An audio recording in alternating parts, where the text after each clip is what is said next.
Bonsoir mesdames, bonsoir messieurs. Bienvenue au Nocturne du Plan de Rome, bienvenue également à tous ceux qui nous suivent sur Internet. C'est un vrai plaisir de vous retrouver pour cette nouvelle saison.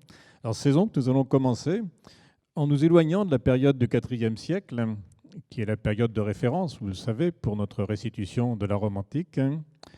Nous allons nous éloigner de cette période pour nous intéresser à un aspect méconnu de la personnalité de Néron. Et nous verrons qu'il y a encore, dans la Rome du IVe siècle, quelques traces, visibles ou cachées, d'étonnantes réalisations néroniennes. On a souvent considéré Néron comme un fou, au mieux comme un artiste. Une des images les plus célèbres est celle de l'empereur chantant pendant l'incendie, pendant le catastrophique incendie de 64 après Jésus-Christ, au cours duquel une grande partie de la ville de Rome fut détruite. Cette image nous vient de Tacite, je vous lis le texte.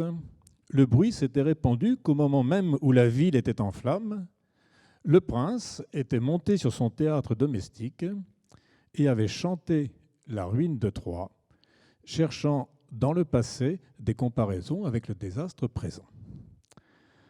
Ce que l'on méconnaît, c'est son goût pour la technique. Probablement d'ailleurs alliait-il technique et art dans sa passion pour l'orgue hydraulique. Cet instrument extrêmement puissant était couramment employé dans les théâtres, dans les amphithéâtres. Et comme beaucoup de passionnés d'orgue, Néron s'intéressait à la fois à l'aspect technique et à l'aspect musical de l'instrument. Il en jouait lui-même, il en possédait plusieurs. Et voici une anecdote racontée par Suétone qui se situe dans un moment dramatique pour l'Empire romain. On a une révolte en Gaule. Il faut tenir conseil. L'empereur est directement concerné. Voici ce que dit Suétone. La même anecdote est racontée par Dion Cassius. Il fit venir chez lui quelques-uns des principaux citoyens. Dion Cassius dit sénateur, chevalier, et tint hâtivement conseil avec eux. Puis il passa le reste de la journée, Dion Cassius dit que c'était la nuit, il passa le reste de la journée à leur faire voir des orgues hydrauliques d'un modèle entièrement nouveau, dont il leur montra tous les détails, leur expliquant le mécanisme de chacun et la difficulté qu'il y avait à en jouer. De manière plus visible pour les citoyens de Rome, il s'était fait construire un immense palais sur plus de 50 hectares, avec un plan d'eau au milieu, là où sera construit plus tard le Colisée, et un plan, cette maison qu'on appelle la Domus Aurea, la maison dorée, avait été remplie, on dirait aujourd'hui, de haute technologie. Il y avait, par exemple, à l'entrée du palais, dans le vestibule, un colosse de 32 mètres de haut, représentant Néron. Face à ce colloque, il y avait une salle à manger qui tournait en permanence. Dans d'autres salles à manger, les plafonds étaient mobiles et laissaient tomber sur les convives des fleurs et du parfum. En dehors de Rome, on connaît aussi la passion de Néron pour des grands travaux, en particulier des grands travaux de canaux. Il avait prévu un canal entre Rome et Ostie, un autre entre Ostie et Pouzole, et c'est lui qui a commencé le fameux canal de Corinthe. Alors il a employé son goût de la technologie pour des fins moins louables, dirons-nous. Il s'en est servi pour tuer sa mère, Agrippine. Alors il avait d'abord imaginé de truquer le plafond de sa chambre pour qu'il tombe sur elle pendant la nuit, et puis l'affaire a été vantée, il a donc dû abandonner le projet. Du coup, il a fait construire un bateau sur lequel il l'a invité, mais c'était un bateau truqué. Un bateau à double effet, un trucage à double effet. D'abord, le toit de la cabine chargé de plomb devait s'effondrer sur Agrippine, et ensuite, le navire devait s'ouvrir en deux et couler d'un seul coup. Mais rien n'a marché comme prévu. Quand le plafond s'est effondré, il n'a tué qu'une personne de l'entourage d'Agrippine, et ensuite, il ne s'est pas ouvert en deux d'un seul coup, il a coulé lentement, ce qui fait qu'Agrippine a pu rejoindre le rivage à la nage et il a fallu la tuer à l'épée, ce qui est beaucoup moins technologique. Alors pour cette nocturne, nous allons nous intéresser simplement à la Domus Aurea et au grand canot de Néron. Ensuite, Sophie vous emmènera dans une visite virtuelle dans laquelle elle vous montrera le colosse, qui est certainement l'élément le plus visible de l'époque néronienne dans la Rome du IVe siècle. Et puis, ensuite, elle plongera dans l'invisible pour vous emmener sous la terrasse du temple de Jupiter Ultor. Alors commençons par la Domus Aurea. Ce palais, la Maison Dorée, était extraordinaire par son ampleur et par sa technologie. Commençons par l'ampleur. Il empiétait sur 3 collines, le Palatin, le Caelius et l'Esquilin. On ne se rend pas bien compte aujourd'hui de cette ampleur parce que les quelques pièces que l'on visite, comme étant la Domus Aurea à Rome, ce sont en fait que quelques éléments, qu'une toute petite partie du palais qui se trouve sur le mont Oppius, une partie de l'Esquilin.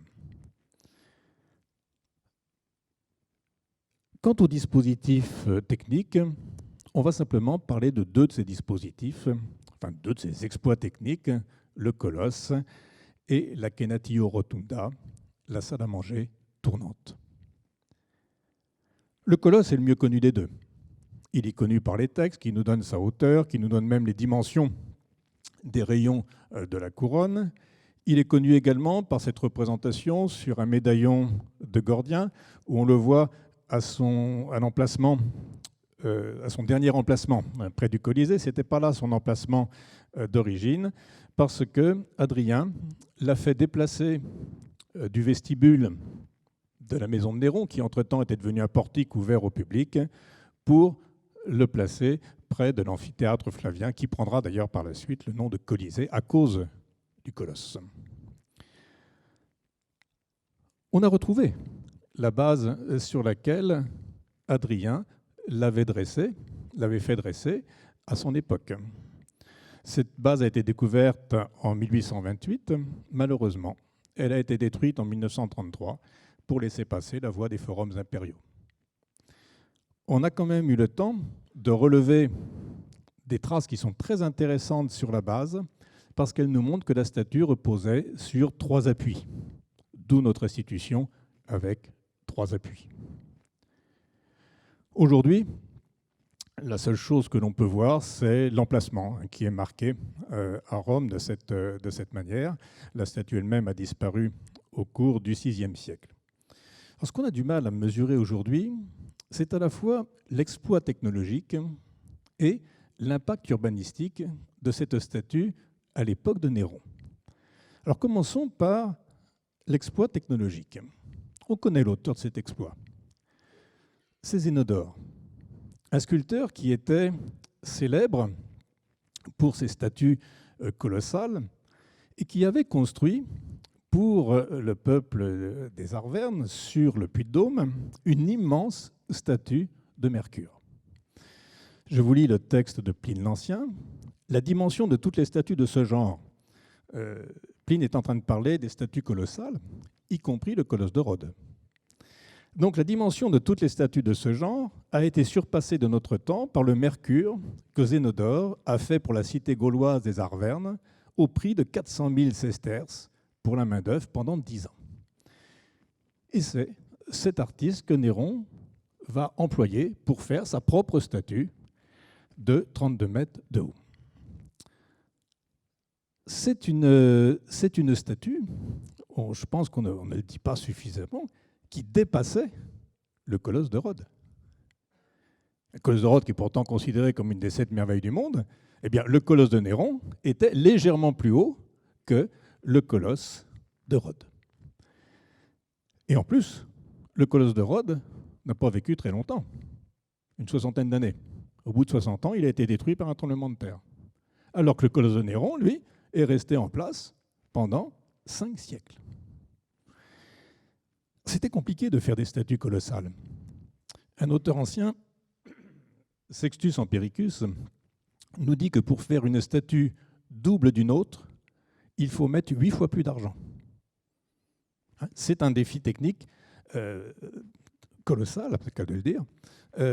On ne connaît pas la technique utilisée par Zénodore pour faire le colosse de Néron, mais on connaît la technique utilisée par Carès de Lindos, qui était un élève de Lysippe, pour faire le colosse de Rhodes. Il l'a en fait coulé sur place.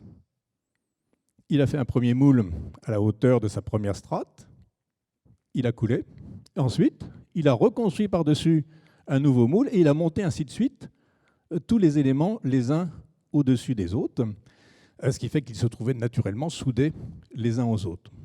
Alors, ce n'était pas une technique habituelle, puisque d'habitude, les statues colossales étaient construites morceau par morceau et assemblées les unes sur les autres. Pour se rendre compte de la difficulté d'un tel chantier, on peut prendre comme point de comparaison, même si les matériaux sont différents, la Statue de la Liberté, construite par Bartholdi à la fin du XIXe siècle.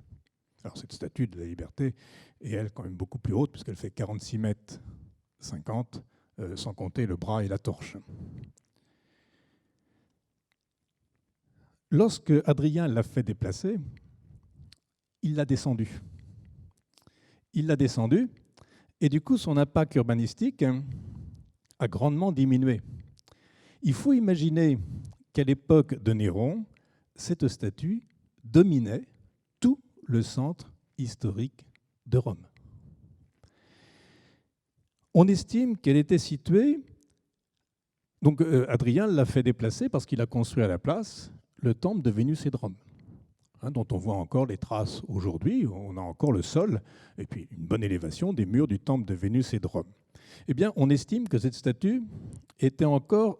que les pieds de la statue étaient 10 mètres au-dessus du sol du temple. Alors ces 10 mètres peuvent correspondre tout simplement au socle de la statue. La statue de la Liberté, par exemple, pour 42 mètres, pour 46 mètres, a un socle de 27 mètres. Ces 10 mètres peuvent correspondre au socle de la statue. Elles peuvent correspondre aussi à un arasement du haut de la colline de la Velia, sur laquelle cette statue était placée, parce que Hadrien a sûrement eu besoin d'araser une partie de la colline pour construire son immense plateforme. Et ce n'est sûrement pas un hasard si du fond du forum de Vespasien, on voyait à la fois le temple de la paix construit par cet empereur et la tête du colosse de Néron, que selon les textes, Vespasien avait soit terminé, soit refait. C'est une hypothèse récente de Pierluigi Tucci. Passons au deuxième exploit technique de la Domus Aurea, la salle à manger tournante. Alors elle n'est connue que par un seul texte. C'est Suétone qui nous dit « La principale salle à manger du palais était ronde et tournait continuellement sur elle-même, le jour et la nuit, comme le monde. » On n'avait aucune trace archéologique de cette salle à manger, jusqu'à ce que, en 2009, une équipe dirigée par Françoise Villedieu trouve les restes de cette salle à manger enfouis sous une terrasse au nord-est du Palate. Françoise Villedieu était venue nous présenter cette découverte lors de la Nocturne invitée de 2019. Et je ne vais pas vous en dire beaucoup plus tout de suite. Je vais laisser Sophie vous présenter tout à l'heure la restitution virtuelle que Charlie Morino a réalisée dans notre équipe, en collaboration, bien sûr, avec Françoise Villedieu et son équipe. Pour ceux qui veulent en savoir plus, un livre vient d'être publié sous la direction de Françoise Villedieu qui donne toutes les indications, toutes les informations sur cette découverte et les propositions de restitution. Je vais maintenant en dehors de Rome pour parler des projets de grands canaux. Donc, Néron avait 3 grands projets. Un premier projet était un canal entre Rome et Ostie. En fait, ce projet s'intégrait dans l'idée de construire une nouvelle Rome, enfin, du moins d'agrandir Rome vers le sud-ouest, ce qui était astucieux.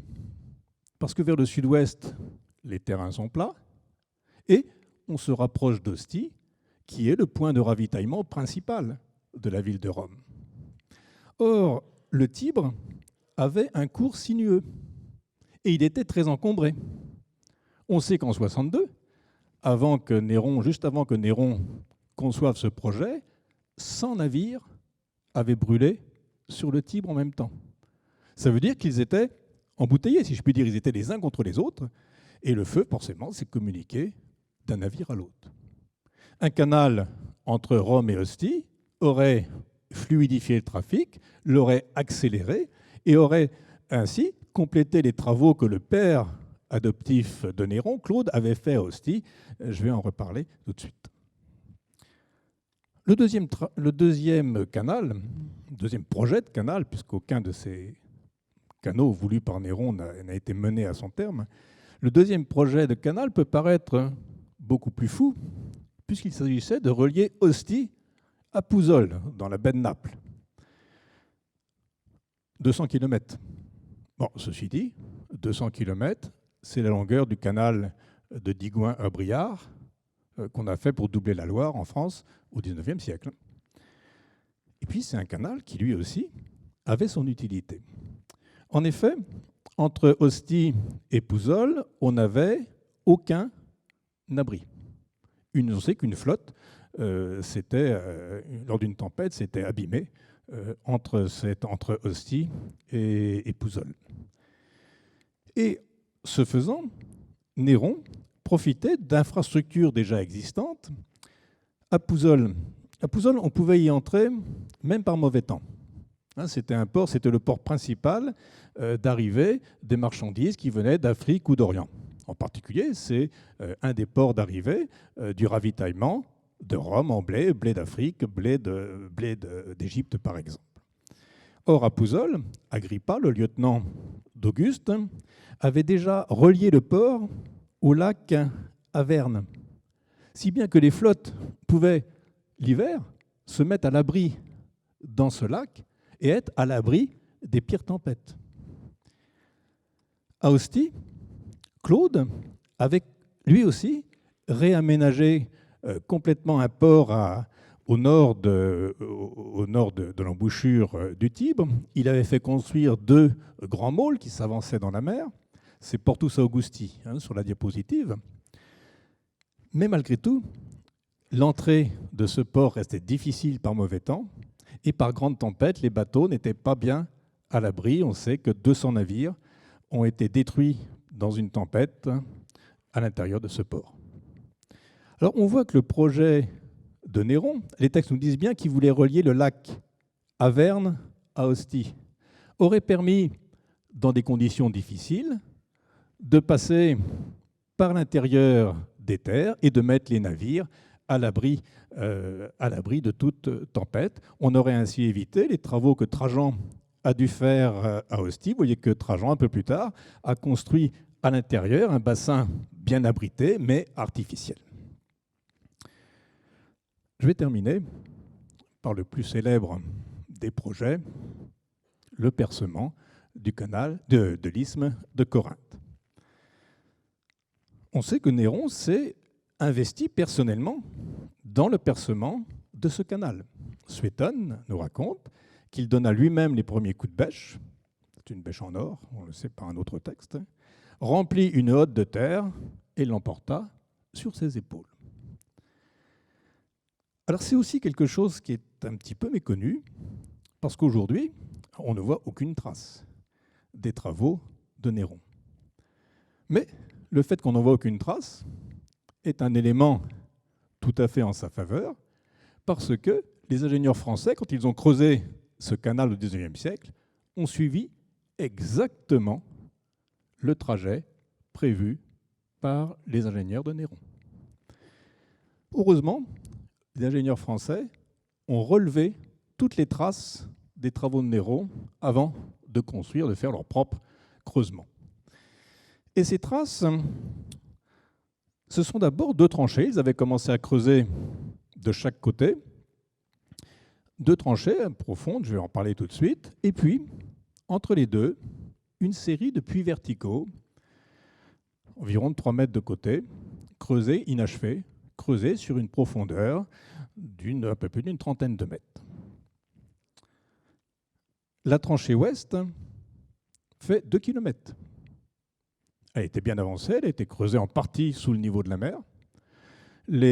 Tout s'est certainement fait, les déblais ont été transportés à dos d'homme dans des paniers. On a retrouvé les traces des monticules de chaque côté, des déblais, 20 mètres de hauteur. Du côté est, c'est un petit peu plus compliqué. Vous le voyez aux courbes de niveau. La montagne arrivait beaucoup plus près de la mer. Là, il a fallu creuser profondément, jusqu'à 60 mètres en hauteur, à l'intérieur de la montagne. La tranchée ne s'est avancée que d'1,5 km. Il y a 6 km au total à faire. Là, Néron a avancé d'1,5 km. Alors d'abord, sur un front de taille qui était assez facile, où on pouvait déblayer les déblais par les côtés. Et puis, au fur et à mesure qu'on a avancé, ils se sont mis sur plusieurs fronts de taille, avec des chemins construits de chaque côté pour que les charrettes puissent vider les roches. On a retrouvé également les roches déblayées par les ouvriers de Néron. Les Français ont repéré tout ça. Alors reste ces fameux puits. À quoi pouvaient-ils servir? Eh bien, nous suivons ici une hypothèse de Gérard Coulon et de Jean-Claude Golvin, qui est de penser qu'en fait, les ingénieurs de Néron avaient prévu de construire, au lieu du grand canal à ciel ouvert qui a été fait finalement, qu'ils avaient prévu de construire 2 tunnels. Les puits que l'on trouve auraient permis d'attaquer le creusement des tunnels. Les puits sont espacés de 45 mètres.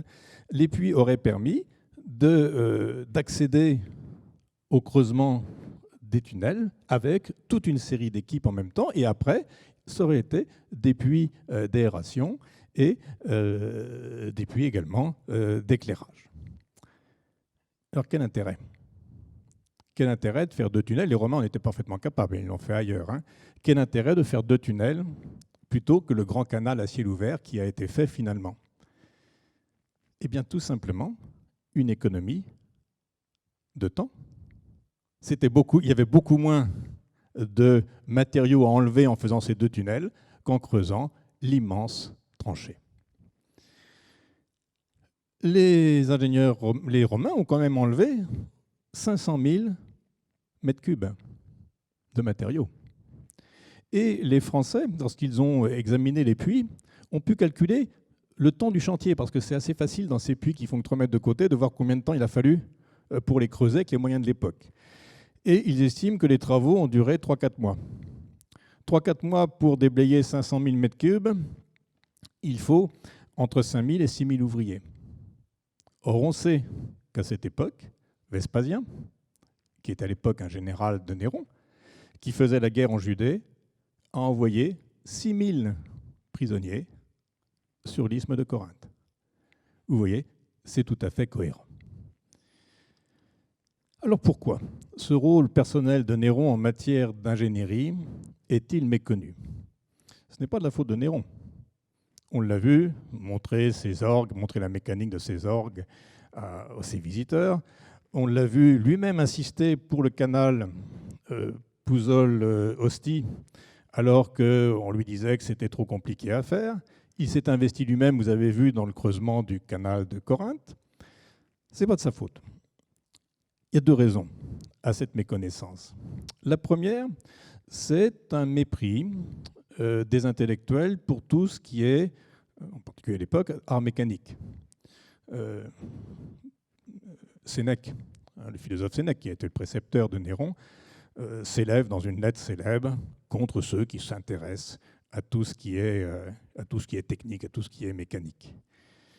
Tacite, l'historien, à propos d'un extraordinaire amphithéâtre que Néron avait fait construire sur le Champ de Mars avec des dispositifs de rouleaux en haut du podium pour éviter que les bêtes puissent monter dans les gradins, dit que ça, c'est pas digne de l'histoire.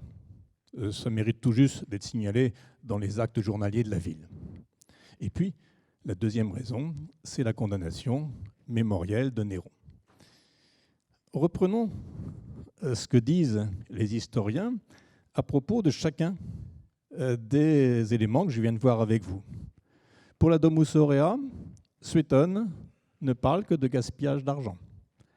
Il ne dit pas que c'est quand même quelque chose d'extraordinaire d'un point de vue technique d'avoir surpassé le colosse de Rhodes. Pour le canal Romosti, Suétone le présente de façon neutre et il ne parle pas de l'incendie qui avait détruit les navires et qui était à lui seul une justification de ce canal. Tacite lui parle bien de l'incendie, il ignore le projet de canal. Pour le canal Ostie-Pouzol, Suétone retient seulement la folie des dépenses. Tacite dit que c'est un travail excessif et des motifs insuffisants. J'essaie de vous montrer à quel point quand même ce canal aurait été intéressant. Et pour le canal de Corinthe, Dion Cassius dit que c'était une occupation accessoire. Voilà, je vais laisser maintenant Sophie vous emmener sur le mont Palatin, dans la Rome, enfin d'abord dans la Rome du IVe siècle, près du Colisée. Bonsoir.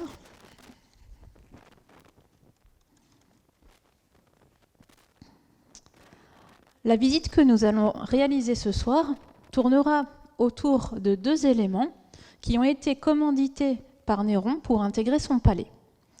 Nous parlerons pour commencer du colosse de Néron et ensuite je vous emmènerai visiter la salle à manger tournante de cet empereur.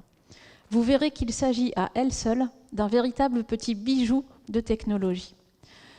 Nous allons devoir faire preuve de rigueur ce soir et aussi de souplesse d'esprit pour réussir à bien percevoir les changements qui se sont opérés entre l'époque néronienne d'une part et le IVe siècle après Jésus-Christ d'autre part, qui est la période de référence de notre modèle virtuel. En effet, et c'est là toute la difficulté, la salle à manger tournante de Néron a été démantelée dès la fin du 1er siècle après Jésus-Christ. Une fois que tous les matériaux précieux ont été récupérés, elle a été noyée dans une immense substruction qui a servi de fondation pour créer une terrasse artificielle. Au IIIe siècle, l'espace a été occupé par le temple d'Élagabal, qui a été un petit peu plus tard dédié à Jupiter Ultor, le Jupiter vengeur. Nous irons donc visiter ce temple à Jupiter vengeur dans notre Rome du IVe siècle, puisqu'il occupe l'emplacement de l'ancienne salle à manger tournante de Néron. Et puis un petit peu plus tard, exceptionnellement, je vais vous emmener faire un saut dans le temps. Nous irons visiter la salle à manger à l'époque de Néron. Avant d'entrer dans le cœur du sujet, il me semble important de bien fixer les emplacements respectifs du colosse et de la Domus Aurea, la fameuse salle à manger. Nous allons donc partir du Colisée pour nous repérer, puisque les deux éléments, le colosse et la salle à manger, sont construits à proximité immédiate de cet amphithéâtre. Bien entendu, gardez bien à l'esprit que Néron n'a jamais connu le Colisée, ni même, bien sûr, jamais le temple de Vénus et Rome que nous voyons ici au premier plan. À son époque, il y avait un lac artificiel à la place de l'amphithéâtre. Le palais de Néron était agencé tout autour de ce lac artificiel pour lui offrir une fenêtre sur la nature en plein cœur d'une Rome déjà bien urbanisée. Donc ici, sous les arcades du Colisée, nous aurions tout simplement les pieds dans l'eau à l'époque de Néron. La quasi-totalité de ce que vous voyez ici à l'écran, sur notre modèle virtuel du IVe siècle, n'existait pas à l'époque de Néron. Si nous regardons de gauche à droite, vous apercevez l'arc de Constantin, la Métasoudance, une fontaine monumentale qui est facilement repérable avec sa forme conique. En arrière-plan, vous voyez le temple de Jupiter Ultor qui s'est implanté à l'emplacement de la salle à manger tournante. J'y reviendrai dans quelques instants. Devant nous, nous voyons le temple de Vénus et Rome. Et enfin, sur notre droite, nous découvrons le colosse de Néron, qui représentait le Soleil au IVe siècle après Jésus-Christ. La nocturne de ce soir étant consacrée à Néron, le colosse est un bon point de départ pour cerner notre personnage. Néron avait commandité la construction de ce colosse, à sa propre effigie bien sûr, pour le placer dans le vestibule de son palais. Il souhaitait apparaître dans la nudité héroïque, selon le modèle grec qui était utilisé pour exprimer le caractère exceptionnel du personnage représenté. L'intérêt du modèle virtuel interactif est de voir comment les Romains percevaient ce colosse à leur propre échelle. Parce qu'on voit souvent des images de loin, mais finalement, qu'est-ce que l'on voyait réellement quand on était devant ce colosse à l'époque antique? Regardez, la vue du pied à elle seule est particulièrement impressionnante. Pour découvrir la statue dans son ensemble, nous allons pour une fois nous affranchir de la gravité et nous élever dans le ciel. Je vous invite à regarder attentivement la couronne radiée qui se trouve sur la tête du colosse. Grâce à différentes sources latines, nous savons que cette couronne était pourvue de 7 rayons du soleil qui mesuraient chacun 6,50 m de haut. Je vous reparlerai de ces rayons un peu plus tard, puisqu'ils n'étaient peut-être pas là à l'origine. Quand nous sommes au niveau du sol, la statue est tellement grande, regardez, que l'on perçoit difficilement les échelles. Si on me clonait 4 fois, ça pourrait en fatiguer certains, et que l'on mettait les 4 clones l'un sur l'autre, la hauteur obtenue serait la même qu'un seul des rayons de cette statue, un seul des rayons de la couronne. Après la mort de Néron, l'empereur Vespasien a décidé de modifier ce colosse pour qu'il représente Sol ou Hélios, c'est-à-dire le soleil. C'est peut-être à ce moment-là que la couronne avec les rayons du soleil a été ajoutée sur la tête du colosse. Un certain nombre d'indices font penser que Néron s'était peut-être déjà fait représenter avec les attributs et les traits du soleil de son vivant, mais nous n'avons pas de certitude sur le sujet, donc la question est toujours vacante. Je vous ai dit tout à l'heure que nous utiliserions le Colisée comme point de repère ce soir, donc je vais me rapprocher de sa façade pour vous montrer notre prochain point d'intérêt. Dans quelques secondes, en effet, je vais utiliser un raccourci qui va nous emmener directement à l'entrée du temple de Jupiter Ultor, un temple qui, je vous le disais tout à l'heure, était dédié à l'origine à Elagabal. Vous pouvez apercevoir ce temple derrière les arbres qui sont juste en face de nous. C'est le temple qui a une dominante blanche. Et ce qui nous intéresse ce soir et que l'on perçoit relativement bien de l'endroit où nous sommes placés tout de suite, c'est que ce temple est construit sur les flancs du Palatin. Pour disposer d'une plateforme suffisamment grande, les Romains ont fait venir des tonnes et des tonnes de remblais. Ils ont repoussé la limite de la colline, la limite naturelle de la colline, jusqu'à obtenir un espace plat de la taille souhaitée pour construire une immense terrasse. Du coup, la salle à manger tournante de Néron s'est trouvée, qui était exactement à cet endroit, qui était à l'endroit qui était à l'angle du temple de Jupiter Ultor que nous voyons actuellement. La salle à manger tournante de Néron a été littéralement noyée dans la fondation de cette gigantesque terrasse. Je vais maintenant prendre un raccourci donc, pour aller visiter ce temple, en sachant, vous pouvez garder ça à l'esprit, que là nous sommes à l'opposé de l'entrée du temple. Donc, je vais me rendre diamétralement de l'autre côté, et quand nous marcherons du côté nord-est des jardins qui entourent ce temple, nous nous rapprocherons symboliquement de la salle à manger tournante de Néron. Donc, des soubassements de la salle à manger du moins.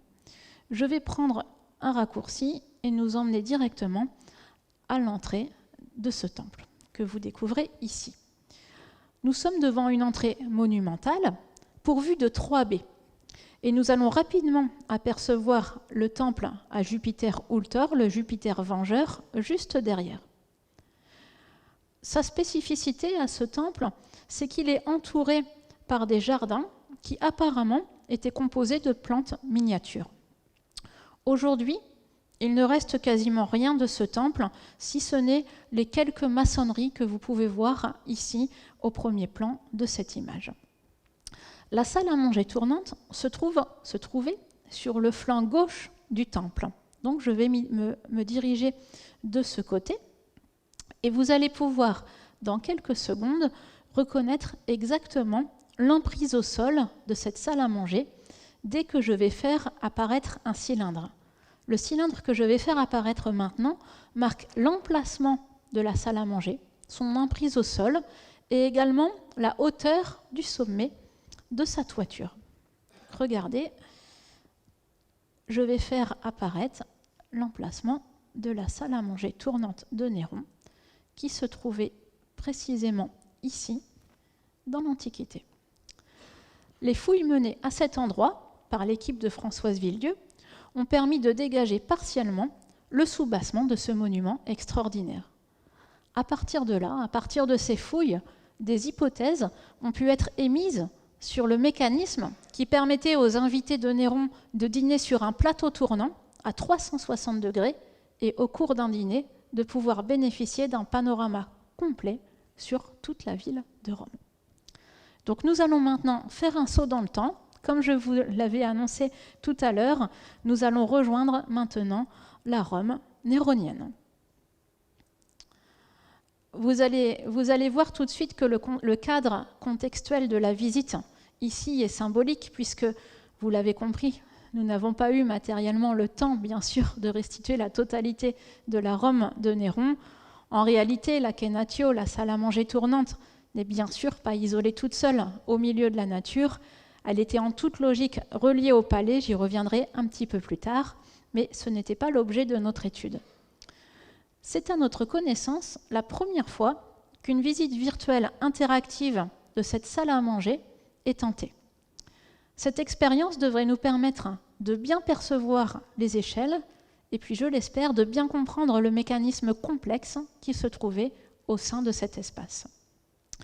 Le diamètre du mur extérieur, ici, atteindrait plutôt 27 mètres, parce que c'est un diamètre hypothétique. Les fouilles n'ont pas permis d'atteindre la périphérie, c'est-à-dire d'atteindre le côté extérieur de ce mur. Je n'ai pas le temps de vous exposer le raisonnement complètement en détail, mais gardez à l'esprit que l'architecture romaine repose sur un système de modules. C'est une unité qui, peu importe sa valeur, peut être multipliée par un entier ou par une fraction de cet entier pour que la conception d'ensemble du bâtiment reste harmonieuse. Or, Nathalie André a proposé de façon très convaincante que le diamètre extérieur de la Kennatio, ici, corresponde à 7 fois le diamètre du pilier central du bâtiment, que je vais vous montrer dans quelques secondes. Le pilier central, dans lequel est construit un escalier hélicoïdal que nous allons emprunter, serait donc le module de base de l'ensemble de cette construction. Je vais vous montrer une image issue d'un modèle photogrammétrique des fouilles. La voici. Cette image nous permet de voir deux choses. En transparence, nous voyons ce qui est restitué à partir de raisonnements hypothétiques. Et en pleine couleur, vous pouvez voir ce qui a été réellement dégagé pendant les fouilles. Il nous semble très important de bien distinguer ce qui est sûr et ce qui est hypothétique pour insister sur 2 points. Première chose, c'est le besoin criant de fouilles complémentaires. Cette salle à manger tournante pourrait être bien mieux connue si les fouilles pouvaient être poursuivies. Et le deuxième point, c'est le degré hypothétique de la restitution, qui est certes fondé sur des raisonnements scientifiques érudits, mais qu'il convient de présenter avec humilité, tant le champ des découvertes potentielles est encore vraiment important sur ce secteur de Rome.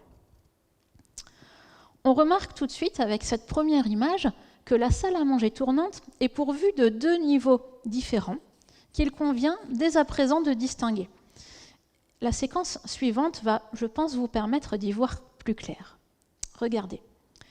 Nous distinguons la salle à manger proprement dite dans la partie supérieure qui est circulaire et bordée de colonnes. En dessous, nous avons un soubassement massif d'environ 23 mètres de haut qui est entièrement dédié à la machinerie. Le mécanisme caché dans le soubassement permettait aux invités de Néron de dîner sur un plateau tournant. Vous avez donc ici l'ancêtre des restaurants panoramiques que l'on voit aujourd'hui en haut de certains buildings. Nous allons donc entrer dans ce soubassement pour commencer la visite, mais je voudrais que vous gardiez bien en tête le fait que seul le personnel en charge de la machinerie accédait à cette partie. Les convives de Néron n'entraient pas par là. Et ce n'était pas non plus un espace destiné aux cuisines. Il faut considérer ce soubassement comme une annexe purement technique de la salle à manger qui se trouve au-dessus. Si je passe cette porte de service, je suis donc dans la peau d'un personnel chargé de l'entretien de la machinerie liée au plateau tournant. J'arrive dans un premier couloir annulaire qui, vous le voyez, est entièrement revêtu de briques. Des vestiges du mur que nous voyons sur la gauche de l'image ont été mis au jour et nous savons que son diamètre intérieur, le diamètre intérieur du mur de gauche est de 22 mètres.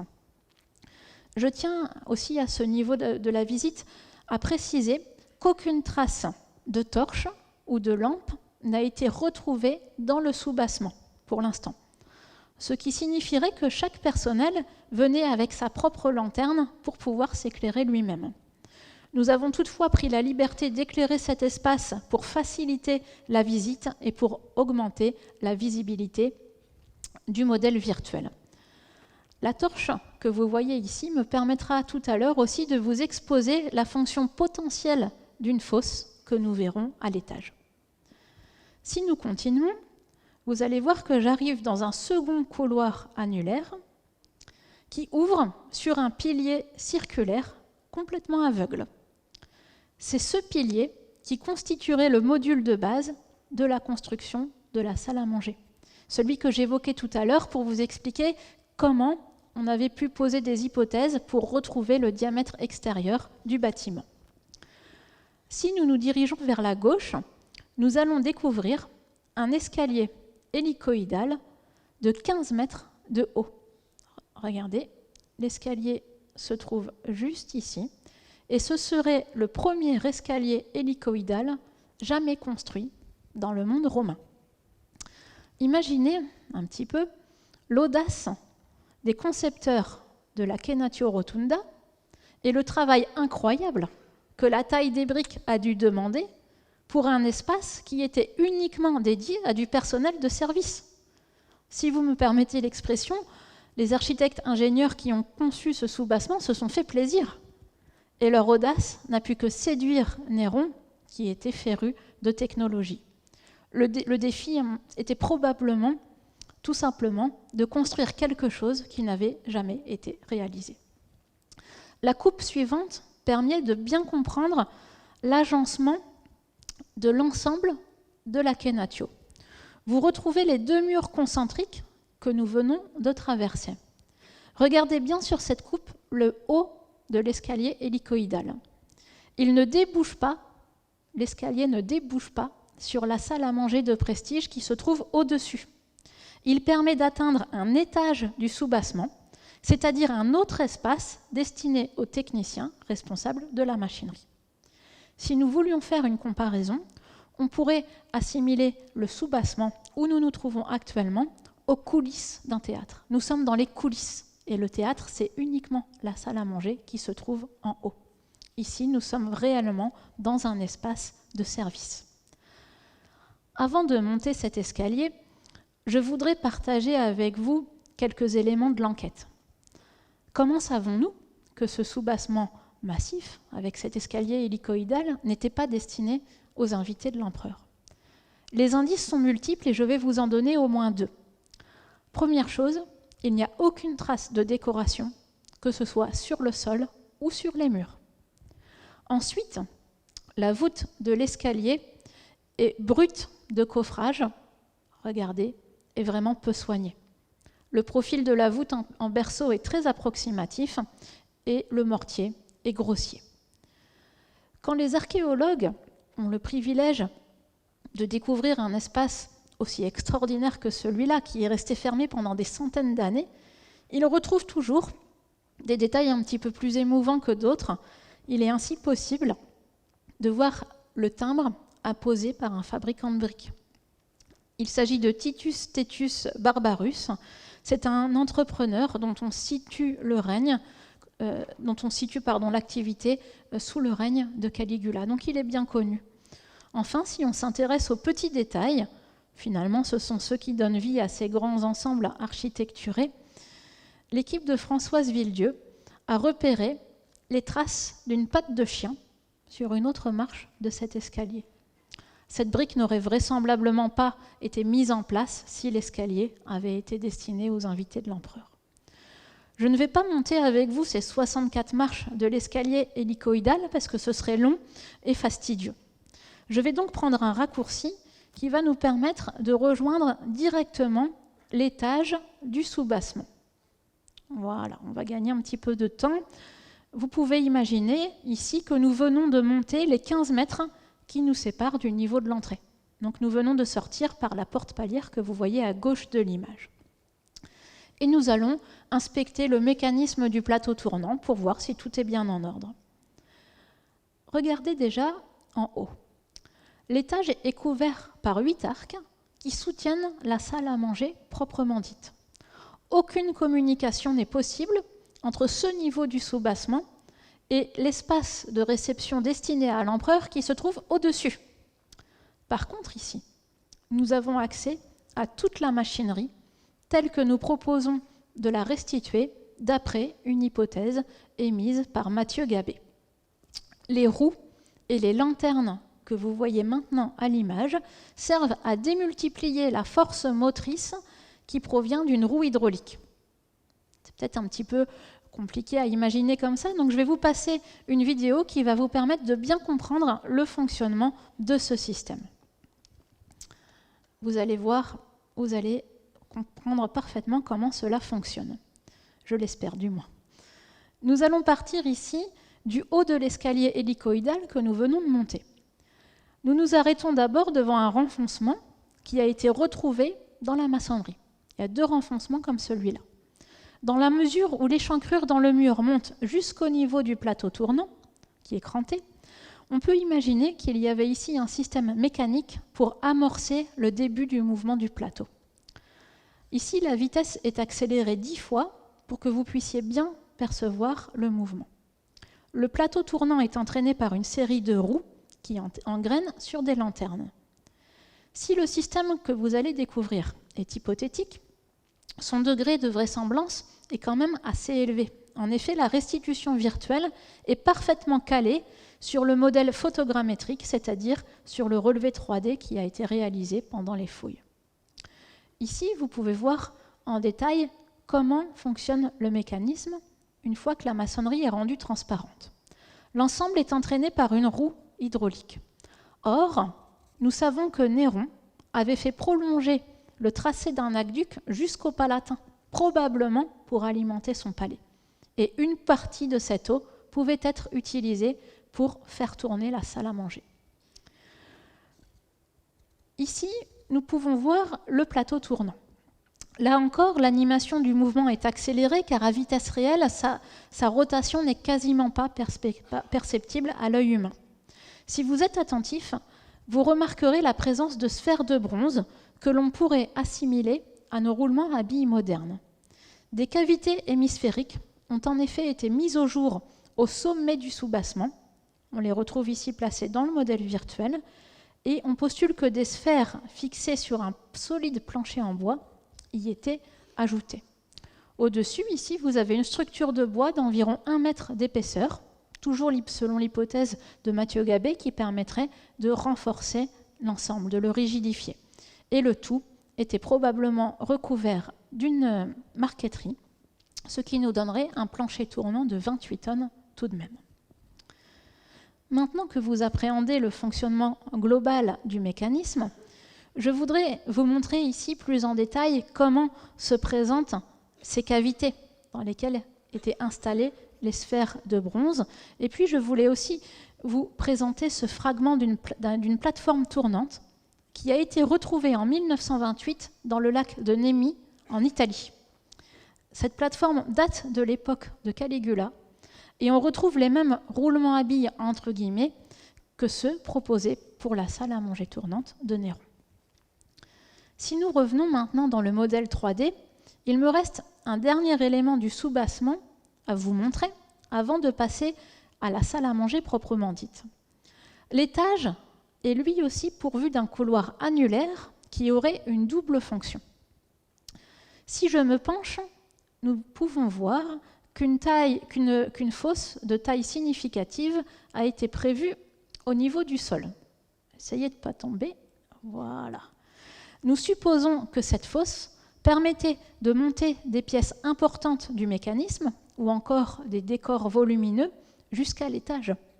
En effet, vous avez pu évaluer par vous-même la faible largeur de l'escalier hélicoïdal, et si une pièce volumineuse ou lourde devait être montée ici, il était beaucoup plus simple de passer par la fosse que par l'escalier.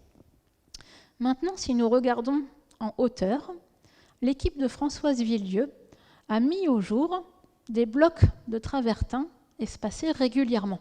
Ce sont les carrés, ou plutôt les blocs quadrangulaires que vous voyez ici à l'écran. Ils dépassent du mur d'une quarantaine de centimètres et leur fonction est vraisemblablement de soutenir un plancher sur lequel les techniciens pouvaient placer différents éléments de décor. Grâce à un système de trappe dissimulé à la vue des convives, ils pouvaient ainsi faire apparaître différents éléments dans la salle à manger de l'empereur. Je ne vous en dis pas plus pour l'instant. Je vous propose de changer de costume. Nous allons nous mettre dans la peau d'invités. Nous avons été invités par Néron pour un banquet et nous allons voir comment se présente cette salle à manger. Allons-y. Voilà. Nous voici maintenant dans la salle à manger proprement dite, le seul endroit de la Kennatio qui était accessible aux invités de l'empereur. Nous sommes en situation dominante par rapport au reste de la ville et des mets raffinés, bien sûr, nous attendent. La première question que vous pourriez légitimement me poser est celle-ci, mais par où sommes-nous donc arrivés? En aucun cas par le niveau inférieur. Il faut imaginer que la Kennatio communiquait avec une aile du palais et qu'elle constituait probablement le point d'orgue du palais. Il y a quelques minutes, quand nous étions dans les coulisses, juste en dessous de la colonnade qui borde la Kennatio, je vous ai dit que des aménagements techniques étaient vraisemblablement prévus pour ménager des effets de surprise pendant les banquets. C'est une hypothèse très séduisante et elle expliquerait à elle seule pourquoi les ingénieurs de Néron ont prévu 2 systèmes de couverture différentes au-dessus des couloirs annulaires du soubassement. Regardez bien cette image. Pour toutes les parties que j'ai surlignées en jaune, les espaces sont couverts par des voûtes. Les voûtes sont très simples à construire et elles assurent une parfaite liaison entre les différents éléments du bâtiment. Par contre, le dernier couloir annulaire, celui qui est colorié en rouge, est couvert d'un plancher. Je vous ai montré ce plancher il y a quelques minutes. Un des intérêts que nous voyons à la présence de ce plancher en bois est de pouvoir y cacher des trappes pour faire monter des décors dans la salle à manger. On peut ainsi envisager de faire apparaître des automates, des musiciens, un orgue hydraulique, pourquoi pas des danseurs, des acrobates, tout ce qui pourra participer à faire que ce banquet soit un véritable spectacle.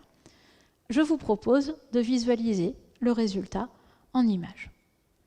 Pour bien nous repérer, nous repartons de la partie réservée à l'entretien du mécanisme. Nous passons dans l'anneau annulaire périmétral, ce qui nous permet de revoir la fosse qui est aménagée à la verticale d'un palan. Parce que pour monter les éléments, il faut bien prévoir une corde et un palan. Je ne vous l'ai pas fait voir ici, mais vous le découvrez maintenant à l'image. Et puis surtout ici, vous pouvez voir le fameux plancher dont je suis en train de vous parler. Un automate, décrit par Filon de Byzance, est déjà installé sur la plateforme. Les techniciens n'auront donc plus qu'à le mettre en place sur un monte-charge et à le placer au bon endroit. Sur cette vue, les trappes sont dissimulées entre les deux rangées de colonnes, là où vous voyez les cerclages rouges au milieu de carrés verts. Le plancher tournant, quant à lui, se trouve uniquement au milieu de la colonnade. À un moment donné du banquet, une des trappes va s'ouvrir, exactement comme les trappes qui sont cachées sous l'arène du Colisée, et l'automate va apparaître comme par magie. Pour peu que la trappe épouse parfaitement la forme de la marqueterie, comme nous le proposons ici, les invités ne verront plus aucune trace du mécanisme une fois que l'automate sera apparu. Et Philippe vous l'a expliqué tout à l'heure dans la première partie, depuis cette salle à manger, les invités ont une vue imprenable sur le colosse de Néron. Vous le voyez ici incrusté à l'endroit où se trouvait le vestibule du palais de Néron. La photographie qui sert de fond a été prise sensiblement à l'emplacement de la salle à manger tournante. Les invités dînent donc doublement avec leur hôte Néron. Connaissant la passion de Néron pour les orgues hydrauliques, on peut imaginer que ces orgues pouvaient également faire partie du décor. Ici, vous avez une servante qui est prête pour le dîner. Vous avez l'automate décrit par Filon de Byzance qui vient d'apparaître, et maintenant vous avez tous compris comment il est arrivé ici. Et on peut imaginer que l'orgue, lui aussi, a été monté exactement avec le même système de trappe cachée sous le plancher technique qui se trouve en dessous. Cette Kenatio Rotunda est ce que l'on appelle dans nos disciplines un unicum, c'est-à-dire que c'est un monument extraordinaire qui n'a jamais eu de véritable précédent et qui ne sera plus jamais reproduit dans l'histoire, tant le projet était audacieux. Avant de terminer cette présentation, je voudrais partager avec vous une lecture particulièrement fine que Pierre Gros a proposée pour mieux comprendre la dimension symbolique de cette Kenatio Rotunda. L'académicien explique qu'échappant aux limites qui s'imposent au commun des mortels, Néron, depuis sa salle à manger, se trouvait dans un espace reproduisant le mouvement de la voûte céleste, puisque le plancher tourne et puisqu'on est en position dominante. Il se rapproche ainsi, tout simplement, de la position des divinités. Quelques mots de conclusion pour vous dire que cette nocturne revêt un caractère spécial pour l'équipe, car c'est la première fois que nous nous transportons dans la Rome de Néron, que notre imaginaire est plus enclin à imaginer comme une ville en flammes que comme une ville truffée de merveilles technologiques. Mais avant tout, ce qui ressort de cette expérience, c'est une belle aventure humaine et un travail pluridisciplinaire mené avec plusieurs personnes extérieures à l'équipe, que je tiens donc à nommer individuellement. Je voudrais remercier chaleureusement les collaboratrices et collaborateurs de Françoise Villedieu, et notamment Nathalie André, Mathieu Gabé et Jonathan Boinet, qui a partagé le modèle photogrammétrique de la Kenatio Rotunda. Et naturellement, nous remercions avec une grande sincérité Françoise Villedieu. Françoise partage avec une immense générosité ses sources et ses réflexions dans le but de toujours essayer de faire avancer la connaissance.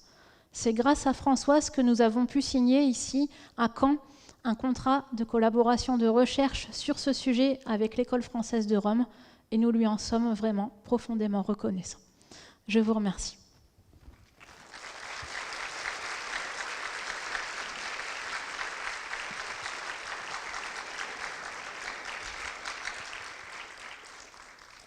Merci à vous. Eh bien, nous allons passer à la séance de questions habituelle. Donc, on va remettre les lumières et puis deux de nos collaborateurs vont vous tendre le micro pour poser les questions. Le temps que les premiers bras se lèvent, je voudrais vous dire que la prochaine nocturne aura lieu, alors j'ai plus la date en tête, mais c'est pas le premier mercredi de novembre, alors je sais plus pourquoi, c'est parce que ça doit tomber pendant... C'est les vacances. La Toussaint, ça doit être ça, je sais pas. Enfin bref, ce sera fin novembre, hein, ce sera vers le 20 et quelques...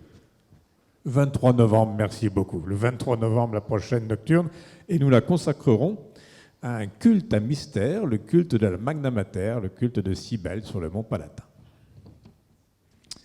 Voilà, nous sommes à votre écoute. Et s'il y a des questions sur Internet aussi, François, tu nous les transmets. Une question.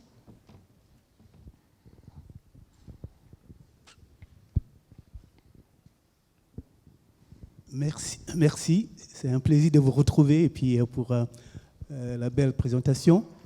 J'ai 3 petites questions. La première question est en rapport avec ce qu'on voit tout de suite là. Sachant que les Romains mangeaient allongés, comment est-ce que dans votre maquette, enfin votre présentation, comment est-ce que les lits étaient placés? Est-ce que ce sont des lits ou des tables? Je ne comprends pas comment ils allaient pouvoir manger. Ce sont des lits. Alors ce sont des lits, vous savez que les Romains mangeaient toujours couchés. Hein. Ils mangeaient toujours couchés. Ils mangeaient dans ce qu'on appelle un triclinium, c'est un endroit où il y avait 3 lits. On vous en a déjà montré ça dans une domus romaine. Alors, il est possible qu'ici, effectivement, on ait eu une formule de 3 lits qui forment une espèce de U, mais ça nous semblait étrange que sur une salle à manger, sur un plateau tournant, on ait des lits placés rectangulairement. Alors, on a choisi un autre modèle de lit qui est aussi attesté, alors qui est attesté de manière un peu plus tardive, mais on peut imaginer qu'il existait déjà à l'époque de Néron, c'est ce qu'on appelle les lits en sigma. Ce sont des lits en demi-cercle. Donc les gens sont, vous voyez, allongés sur le côté sur le lit, ils ont un coussin pour reposer leurs bras. Alors vous imaginez qu'ils ne peuvent pas bien sûr se servir de fourchettes, hein, de couteaux de fourchette comme nous. Donc en fait, ils mangent avec les mains dans des plats qui leur sont servis par les serviteurs qui passent devant eux. Et puis, entre chaque plat, des serviteurs qui passent aussi pour qu'on puisse se rincer les doigts entre chaque plat. Voilà. Mais ce sont bien des lits qui sont représentés ici et des lits qui sont attestés dans la période tardive. Merci. Et pour les travaux qui étaient exécutés, vous parliez des prix. Enfin, les auteurs disaient que c'était très cher, très coûteux. Or, d'après ce que vous disiez tout à l'heure, pour les 6000 soldats qui ont été, enfin, prisonniers qui ont été amenés d'Israël, non pas d'Israël, mais... Si, de Judée, de Judée, c'est l'emplacement actuel. Finalement, ce sont des esclaves oui. Qui travaillaient. Oui. Alors, comment est-ce que les esclaves travaillaient gratuitement, gracieusement? Alors, comment est-ce que vous pouviez, finalement, ils pouvaient calculer le coût, sachant que tout était presque gratuit? Alors, oui, bien sûr. Hein. Alors, ceci dit, les esclaves étaient, pardonnez-moi l'expression, mais étaient une marchandise payante. C'est-à-dire que l'armée, par exemple, aurait pu vendre ces esclaves et en gagner de l'argent. Et puis les esclaves, il fallait les nourrir, il fallait les entretenir, les entretenir entre guillemets. Donc, ce n'est pas gratuit. Hein. C'est bien sûr bien moins cher qu'une main-d'œuvre libre qu'il va falloir payer avec des salaires, mais c'est pas gratuit, il y a un coût. Et on sait aussi qu'il fallait aussi l'armée pour les encadrer. Hein. Et l'armée qui a participé elle-même aux travaux, d'ailleurs. Hein. On sait que ce sont des prétoriens, c'est la garde prétorienne, les soldats d'élite de l'armée romaine, qui ont travaillé aussi à la pioche et à la pelle sur ce canal et qui, bien sûr, encadraient les prisonniers. D'accord, merci. Et pour terminer, le colosse de Néron, dans une main, il y a donc le globe. Ce qui veut dire que finalement, les Romains savaient que le monde... la Terre était ronde. Oui. Alors, comment cela se fait-il qu'au Moyen-Âge, qui avait quand même eu Rome comme antécédent, eh bien, pensait parfois, enfin, à un moment donné, pensait que la Terre était carrée. Et que les bateaux naviguaient, ils risquaient de tomber dans... Oui. Alors, certains savants, même à l'époque du Moyen-Âge, cette connaissance de la Terre ronde et date même du monde grec. Hein. Au moins depuis le IIIe siècle avant, à l'époque d'Ératosthène, on savait déjà que la Terre était ronde. On avait même déjà calculé sa circonférence. Hein. C'était bien précis.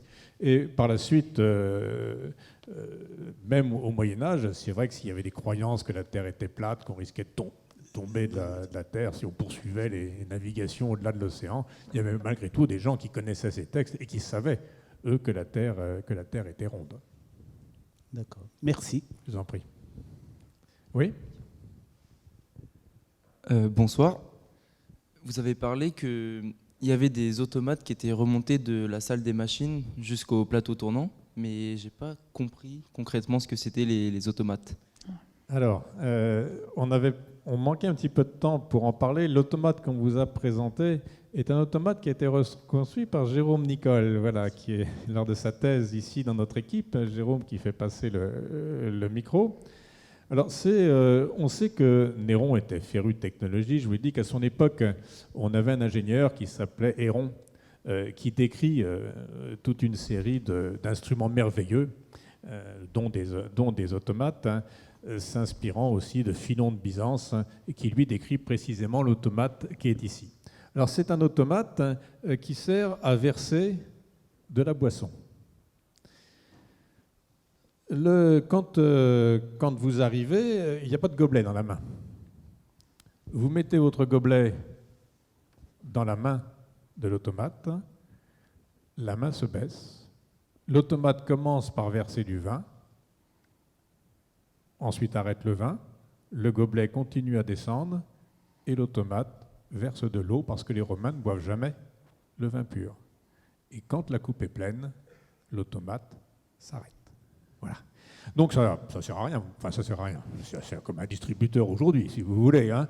Voilà. Mais c'est un instrument merveilleux. Alors, si vous voulez en savoir plus, écoutez, regardez la nocturne qu'avait faite Jérôme. Elle est enregistrée sur la chaîne YouTube du CIREV.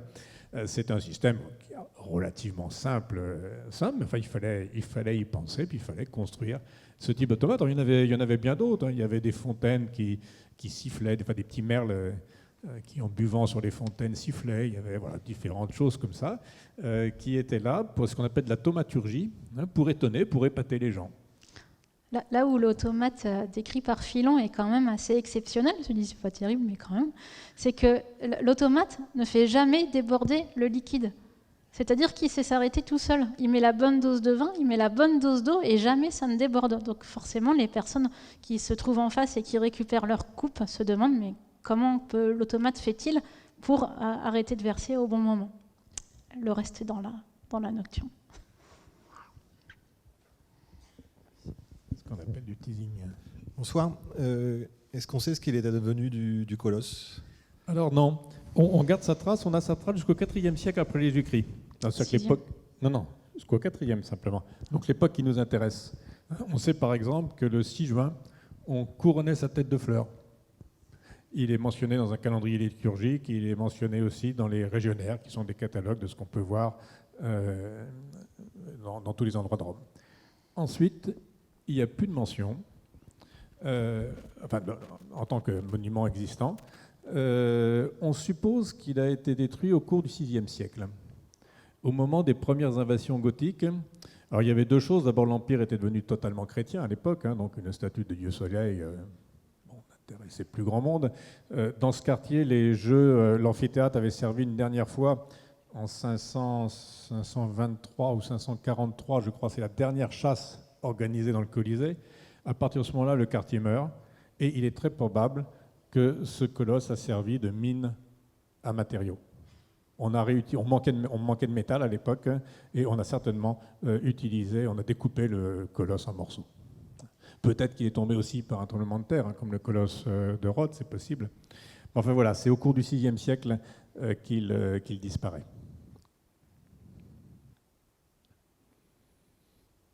Oui, François ? Enfin, François, pardon. Ce n'est pas une question.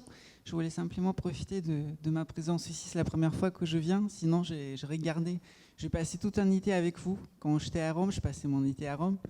Et j'ai regardé, je suis tombé par hasard en recherchant. Je voulais savoir ce que sont ces obélisques. Et j'ai trouvé justement un enregistrement de votre nocturne sur les obélisques. Et depuis, j'ai regardé tout ce qu'il y avait. Et je voulais dire merci pour cette expérience parce que c'était très beau, parce que ce n'était que des tas de pierres qui n'avaient aucun sens pour moi quand je me promenais à Rome. Et depuis que j'ai découvert votre travail de transmission de savoir et aussi de visualisation, il y avait un sens. Et tout à coup, quand je me promenais à Rome, il y avait des édifices devant mes yeux. Et c'était très beau et je voulais juste dire merci pour ça. Merci à vous, ça nous vient droit au cœur. Merci. Des questions sur Internet peut-être ? Oui, une question donc sur la statue de Néron qui tient dans la main un objet. Est-ce qu'il avait une signification particulière ou est-ce que c'était juste un point d'appui? Oui, alors on est sûr seulement que de l'objet qui tient dans sa main droite, le gouvernail. Alors le gouvernail, c'est sûr, c'est le symbole du pouvoir, celui qui mène, qui gouverne. C'est aussi un symbole solaire, on le retrouve aussi associé au soleil. Dans la main gauche, en fait, c'est clair sur aucune représentation. On parle quelquefois du globe, mais ce qu'on voit comme un globe, c'est probablement le globe qui est au-dessus de la métasoudance. Il y avait aussi un globe.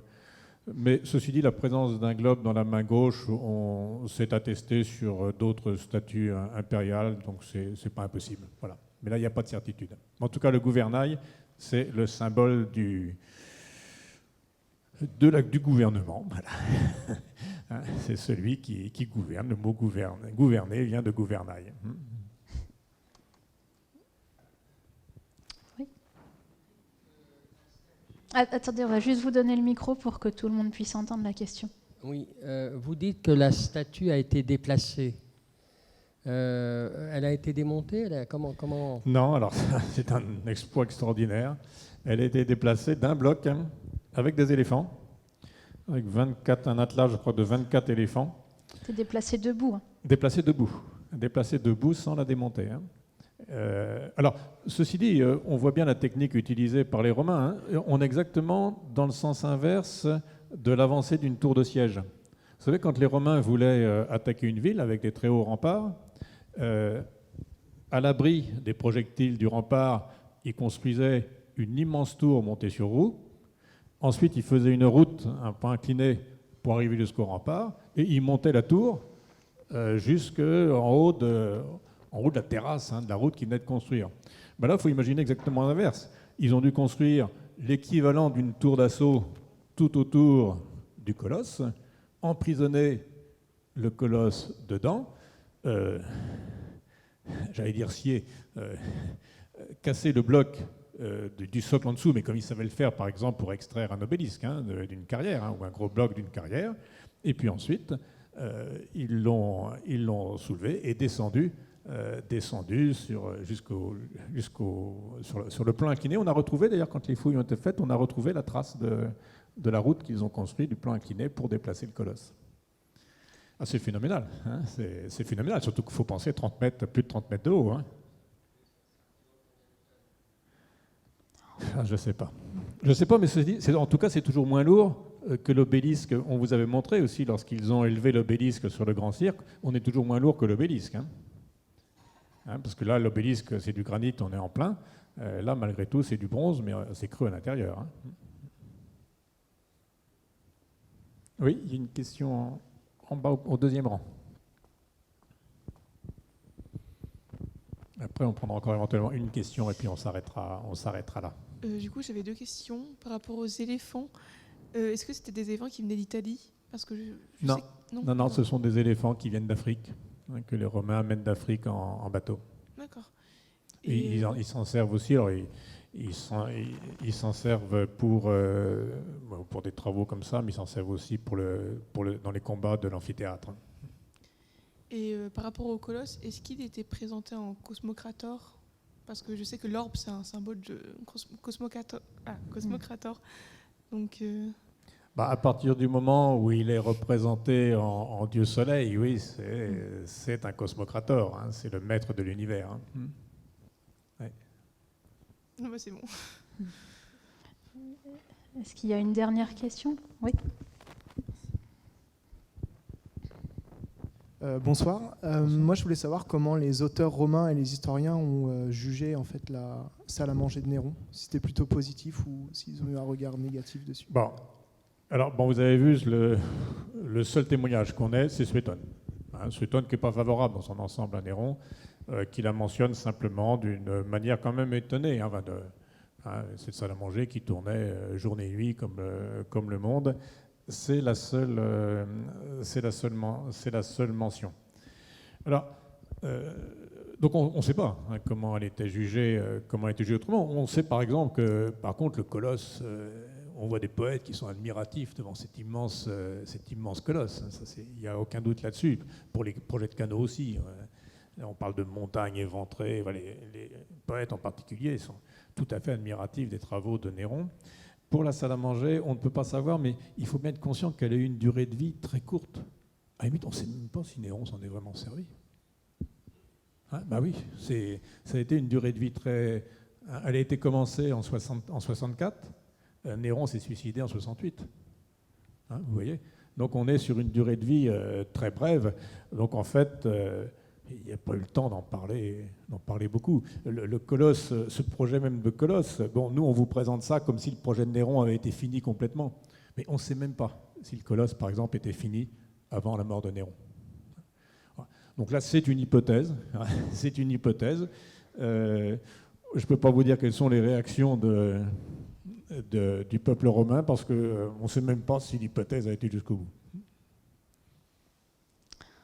On vous souhaite une très bonne soirée et puis on espère vous retrouver le mois prochain. Merci à tous d'être venus. Merci à tous.